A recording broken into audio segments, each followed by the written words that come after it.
Los Angeles, the site of the 2010 NHL entry draft. Welcome back to live coverage on the NHL Network. A look at the LA Kings draft table. They have been busy, and every time they stand up to the podium, a loud cheer goes up here at the Staples Center. Their latest pick, and we've been wondering, when was he going to go? Jordan Wheel went 70th overall, the center. He's a good pick, Craig. I like him. He's one that could be huge later on in his career. Tyler Toffoli picked 47th overall, and Derek Forbort, who was the trade was made in the first round. We thought they may take a Californian. They picked him 15th overall. We were joined earlier on by their general manager, Dean Lombardi. And welcome back. We're joined right now by Los Angeles Kings general manager Dean Lombardi, the team hosting the draft. Congratulations, a great job. Yeah, you know, it was great to see all those people in the building. You know, we had heard that we would get a good crowd, but you were never sure until you actually saw it. Well, it's 4 o'clock in Los Angeles on a Friday. It's not exactly easy to get here. Exactly. And, you know, congratulations for all the people who did arrive. Going into the draft, what were your thoughts? What we saw in that first round, a lot of changes as far as where guys were ranked. Yeah, you know what, and it was kind of predictable, and I think that's why you didn't see a lot of movement. I mean, if you look at a draft sometimes as an EKG chart, it kind of had like a flat line after the top two guys. You didn't have this type of slope, and that usually means you're going to get guys that, you know, maybe 6th on your list and falling to 18, 19, and that's why too you don't see a lot of movement, because they're going, oh boy, this guy's falling, and we had him higher. So, but again too, it was kind of predictable when you talk to your scouts that could easily happen this draft. Dean, you were in San Jose for 13 seasons, and now you're here in Los Angeles, entering your 5th season. Talk about the growth of hockey in California, not just here in Southern California, but you've been really at the forefront and watching it up close for a number of years.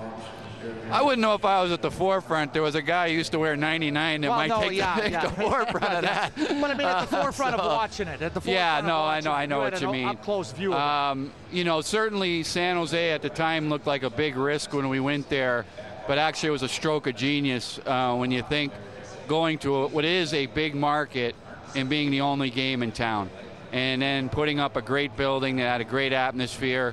You know, we were fortunate early when we, you know, had those upsets at Detroit, so people bought in. And so, you know, but again, from a business standpoint, you talk about location being the key to any business. That ended up, you know, George Gunn, that was a stroke of genius. And then obviously when Gretzky came here in the Anaheim thing, and it's just blossomed.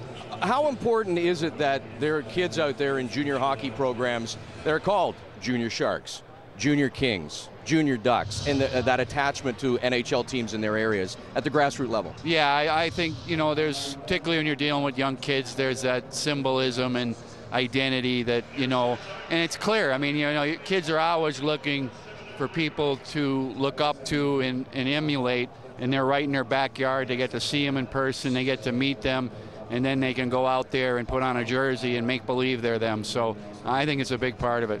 You know, one of the things I've said, I've really admired the way you've built your team. You haven't just cobbled players together.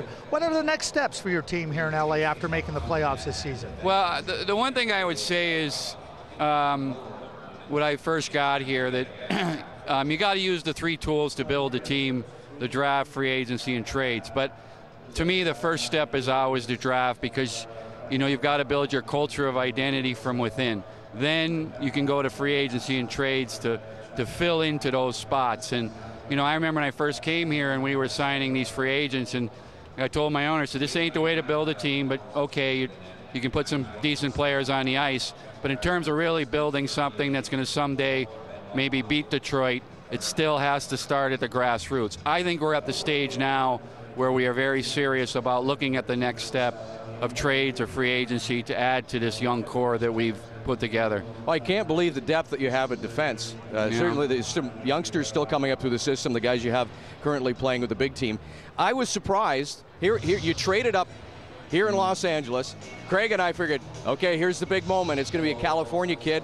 And you went off the board sort of as far as it wasn't a California kid, and you went for another defenseman. Well, it's off the board, not a California kid, but he was rated actually pretty high, so I don't consider that as really off the board in the purest sense.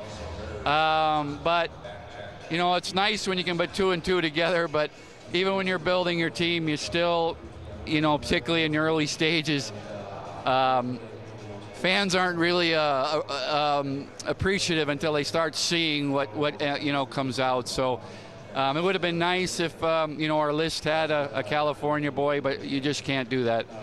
Well, Dean, we thank you very much for taking a few minutes out, because I know it's a very busy weekend that continues here in Los Angeles. Okay, great. Thanks for having me. Thanks, Dean. All right. Yeah. Los Angeles Kings and Dean Lombardi back into the playoffs this past season. Unfortunately, ran into the Vancouver Canucks there in the first round. Here's a look at the recent first-round draft picks. And we talked about the depth at defense, but obviously a lot of depth all around the organization, including Jonathan Bernier, who was selected 11th overall in 2006 and could end up a starting goaltender in Los Angeles in the very near future. Derek Forbort was taken in the first round this season, 15th overall. The Kings continue to stockpile draft picks and some incredible talent. We're back to the Staples Center in a moment.